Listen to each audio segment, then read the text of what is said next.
पेशकश में इस्तकबाल करना चाहेंगे और शुरुआत शुभेंदु जी आपसे ही हम करना चाहेंगे। आम आदमी के तौर पे आज मैं आपसे बात करना चाहूँगी और पूरी ये तवक्को रखूँगी कि जो महंगाई जो बढ़ती जा रही है उस पर हम संजीदगी से यहाँ बात करेंगे कि कहीं तो रोक लगनी चाहिए। आज देखिए अब दिल्ली, एनसीआर और नोएडा में जिस तरह से सीएनजी और पीएनजी की कीमतें जो हैं वो बढ़ती जा रही हैं, सबसे ज़्यादा दिक्कतों का सामना आम आदमी को करना पड़ रहा है। कहीं तो रुकनी चाहिए अब ये महंगाई। ठीक कह रहे हैं हिना जी। कारण क्या है कि जो कंपनियां हैं जो यहाँ पे डिस्ट्रीब्यूशन कर रही हैं दिल्ली में और नोएडा में, उनको प्राइसेस बढ़ गया, जो उनके जो परचेस प्राइस है वो बढ़ा है। और जो परचेस प्राइस जो पहले $2.9 पर BTU होता था, वो अब बढ़ के $6.1 पर BTU हो गया है। BTU मतलब ब्रिटिश थर्मल यूनिट, जिसके बेसिस पे मिलियन ब्रिटिश थर्मल यूनिट्स होती हैं। इसके बेसिस पे प्राइस बढ़ गया, डबल प्राइस हो गया, इसलिए ये प्राइसेस ऊपर जा रहे हैं। और अप्रॉक्सीमेटली मेरे को ऐसा लगता है कि ये प्राइस लगभग, और भी ये जो भी प्राइसिंग तय हुई है, ये प्राइसिंग अप्रैल से लेकर सितंबर तक की है। देखिए, इसमें मैं आपको बताना चाहता हूँ आपके चैनल पर कि कैसे गैस की प्राइसिंग तय होती है इंटरनेशनल को। जो 12 महीने का जो प्राइस रहता है लिक्विफाइड, ग्लोबल लिक्विफाइड प्राइसिंग जो रहती है, हम उनसे 3 महीने पीछे चलते हैं, उसका एवरेज प्राइस इंडिया में देते हैं। अभी भी जो हम गैस जिस रेट पे दे रहे हैं वो हमारी कॉस्ट ऑफ प्रोडक्शन से कम है। मतलब ONGC और ऑयल इंडिया जिस प्राइस पर गैस हमको आगे दे रही है, उस प्राइस पर हम लॉस में, मतलब जो प्रोडक्शन कॉस्ट यदि 10 रुपीज होगी तो हम बाजार में जो यहाँ पे प्राइसिंग दे रहे हैं वो 6 रुपए में दे रहे हैं। तो ये जो प्राइसिंग है ये थोड़ा सा डिफिकल्ट कंडीशन है। हमको लगता नहीं है अभी कि आगे भी कुछ समय में, मतलब मैं तो ये कहूंगा कि अक्टूबर के बाद भी ये प्राइसिंग अभी बढ़ेगी, एटलीस्ट यदि हम CNG और PNG की बात करते हैं टेक्निकली। जी शुभेंदु जी, आपने बहुत ही ईमानदारी के साथ यहाँ ये बताया है कि अभी जो कीमतें हैं वो और बढ़ने के आसार हैं। आपने यहाँ पर कैलकुलेशन करके भी बताया, लेकिन ये तमाम चीज़ें तो वो हैं जो कि टेक्निकली समझ में आती हैं। आम आदमी को तो सिर्फ ये समझ में आ रहा है कि उसको अपनी जेब से कितना ज्यादा पैसा अदा करना पड़ रहा है। अब देखिए ना, जो कैब ड्राइवर्स हैं उन्होंने भी अपना किराया जो है वो बढ़ा दिया है, इसका भी सीधा असर आम आदमी पर पड़ेगा। जो रोजमर्रा दफ्तर जाने वाले लोग हैं, ऑफिस जाने वाले लोग हैं, जो स्टूडेंट्स हैं, या फिर जो निकलते हैं अपने सफर के लिए निकलते हैं स्टेशन या एयरपोर्ट्स के लिए, उनको भी इसका खमियाजा कहीं ना कहीं भुगतना पड़ेगा। ये तो मानेंगे आप? देखिए, दोनों चीजें हैं, चाहे यहाँ डायरेक्ट तरीके से उनका खर्चा है, या उधर जो ONGC और ऑयल इंडिया करके जो ऑर्गेनाइजेशन इसको प्रोड्यूस कर रहे हैं, जो लॉस में जाए उनको सब्सिडी दी जाए, तो लॉसेस तो दोनों कंडीशन पे ही होगा। क्योंकि आप यदि इंटरनेशनल प्राइसिंग की बात देखो, हमारा आज भी प्राइस दुनिया के उन सब कंट्रीज के हिसाब से कंपेरिजन में बहुत सस्ता है।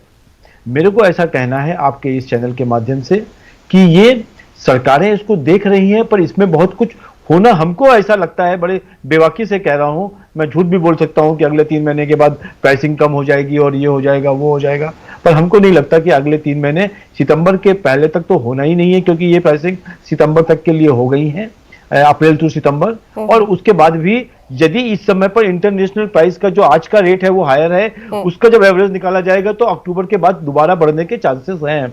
इसलिए किसी को भी गलत उसमें नहीं रहना चाहिए, प्राइसिंग अभी बढ़ेगी। जी बिल्कुल, यही बात हम अपने नाज़रीन के सामने रख रहे हैं, समझने की हम कोशिश कर रहे हैं कि हाँ जो दाम है वो बढ़ते जाएंगे, लेकिन कहीं तो कोई तो इसका हल होगा। जिस तरह से बात की जा रही है कि चाहे वो सब्सिडी दी जाए या दूसरे कुछ तरीके अपनाए जाएं, आखिर जो हमारे इकोनॉमिस्ट बैठे हैं, जो तमाम तर चीज़ों को देखते हैं, थोड़ा बहुत तो वो सोच सकते हैं कि आगे क्या कुछ किया जाए। क्या इस सिलसिले में बातचीत नहीं की जा सकती? इसके लिए हिना जी एक कमेटी बनाई गई है, बहुत जो पिछले 1.5 महीने से इसी चीज को स्टडी कर रही है कि क्या किया जाए इस समय पर प्राइसिंग को कंट्रोल करने के लिए। जो इन्फ्लेशन हो रही है, एटलीस्ट जो डीजल फ्यूल और जो PNG और CNG पर है, they are coming up with 23rd of this month को एक पीएम के साथ मीटिंग है, उसमें से कुछ सोल्यूशन मिलता है तो मेरे को लगता है, क्योंकि सब्सिडी ही देना एक ऑप्शन बचता है यदि इस प्राइस को कंट्रोल करना है, अदरवाइज प्राइस तो बढ़ेगा। हिना जी, मैं आपको बिल्कुल साफ तरीके से, मेरे as a technical person, as a internationally जो मैं प्राइस कंट्रोल को देखता हूँ किस तरीके से हो रहा है, हमको ऐसा नहीं लगता कि अगले 6 महीने में प्राइस कोई कम होने वाला है। जी शुभेंदु जी, और पीएनजी के लिए। जी बिल्कुल। और यहाँ पर हम थोड़ा सा ये भी आपसे जानना चाहेंगे कि ये जो प्राइस है ये सिर्फ ईंधन का नहीं बढ़ रहा है, पेट्रोल डीजल या फिर सीएनजी का नहीं बढ़ रहा है, बल्कि इससे रिलेटेड जो तमाम तर चीज़ें हैं, सब्जियों की हम बात कर लें, सब्जियों के दाम भी यहाँ पर बढ़ते दिखाई दे रहे हैं। त्योहारों का मौसम है, ऐसे में सब्जी और फल के दाम बढ़ना कहीं ना कहीं अब जो आम आदमी है वो गुस्से में भी नजर आ रहा है और अपनी मजबूरी का भी इजहार कर रहा है। इसको रोकने के लिए कुछ तो होना चाहिए। जी हाँ, मैं वही हिना जी आपको बताता हूँ 2 चीजें। जो एक ऑयल की जो बात करी, जो अभी गैस की बात करी हम लोगों ने, सीएनजी और पीएनजी की बात करी, उसमें आपको मैं एक और छोटा सा फिगर बता देता हूँ। नॉट ओनली दिस, इसमें हम लोग लगभग 30% जो गैसेस हैं वो हम लोग पावर सेक्टर, पावर जनरेशन के लिए यूज करते हैं। 27% हम जो कर रहे हैं वो हम इसमें फर्टिलाइजर जनरेशन प्रोडक्शन के लिए यूज कर रहे हैं, और उसके बाद लगभग अप्रॉक्सीमेटली 19% हम लोग यहाँ डिस्ट्रीब्यूशन के लिए दे रहे हैं, जो सिटी में आपको मिलता है, जो सिटी के डिस्ट्रीब्यूशन ऑर्गेनाइजेशन हैं। आप देखिए फर्टिलाइजर भी महंगा होगा, क्योंकि वहां पे भी प्राइस, उसका इनपुट फर्टिलाइजर और पावर भी महंगी होगी, दोनों चीजें वहां पे भी महंगा होना है। अब आपका यहाँ पे जो सब्जियों की बात आपने करी, सब्जियों में क्या है कि जो फ्रेट का पोर्शन है वो केवल 10% है सब्जियों की कॉस्ट का में। सपोज करो यदि फ्रेट आपका बढ़ गया, सपोज करिए पहले 1000 रुपए था एक गाड़ी को ले जाने का, वो 1200 हो गया या 1400 हो गया, पर सब्जियां लोगों ने 20 रुपए की बढ़ा के 40 रुपए कर दी है। तो जो स्टेट गवर्नमेंट्स हैं उनको उतना ही अलाउ करना चाहिए जितना प्राइस इंक्रीमेंट फ्रेट के कारण बढ़ा है, पर ऐसा नहीं हुआ। जो गाड़ियां जो स्टेट गवर्नमेंट थी, चाहे वो बीजेपी की हो चाहे वो और किसी पार्टी की हो, उनको इस समय पर वो जो लोग हैं जो इस प्राइस को बढ़ा रहे हैं, जो वहां के ट्रेडर्स हैं, जी किसानों को आज भी वही प्राइस मिल रहा है।